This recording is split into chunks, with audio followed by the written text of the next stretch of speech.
Chapter 10, Mishnah 5. A man may not marry his wife's sister even if they are only half-sisters. Whether they are paternal sisters, they have the same father but not the same mother, or maternal sisters, they have the same mother but not the same father. This Mishnah discusses a case where a man married a number of half-sisters, each on the assumption that her sister had died. We now turn to the words of the Mishnah. If a man's wife went overseas and witnesses told him, "Your wife died," and he then married her paternal sister based on that testimony, his second wife then went overseas, and he heard that she too died, and he married his second wife's maternal sister. His third wife then went overseas, and he heard that she too died, and he married his third wife's paternal sister. His fourth wife then went overseas, and he heard that she too died, and he married his fourth wife's maternal sister. All four women who had gone away were then discovered to be alive. The law is as follows. He is permitted to remain married to the first, third, and fifth wives. Since his first wife was actually still alive, his marriage to her sister, the second wife, did not take effect, as we learned in the previous Mishnah. And he may not remain with the second wife, because she is his wife's sister. Since his marriage to the second wife did not take effect, he was allowed to marry her sister, the third wife, who was not related to the first wife, and that marriage did take effect.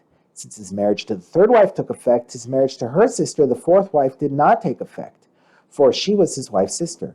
Thus, the fourth wife was never actually his wife, and he was able to marry her sister, the fifth wife, who was not related to either of the actual wives, the first and the third. Therefore, that marriage took effect. It emerges that he is married to the first, third, and fifth wives, but not to the second and fourth.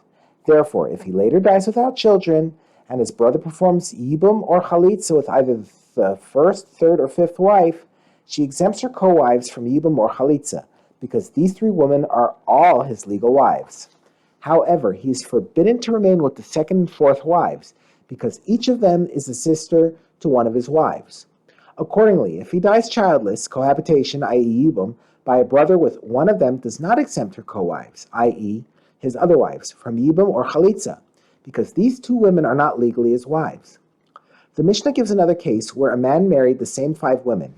In this case, the report of the first wife's death was true, but the reports of the deaths of the rest of the wives were not true. If he married the second wife after the death of the first one, that is, the first wife actually died, and he then married the second wife, he then married the other three based on incorrect reports, as in the previous case. In this case, he is permitted to remain with the second and fourth wives. Here, the second and fourth are legally his wives, and therefore, if he dies childless, and either of them performs yibum or chalitza, she exempts her co-wives from yibum or chalitza. However, he is forbidden to remain with the third and fifth wives, since each of them is a sister to one of his wives. Therefore, if he dies childless, cohabitation, i.e. yibum, by a brother with either of them does not exempt her co-wives from yibum or chalitza.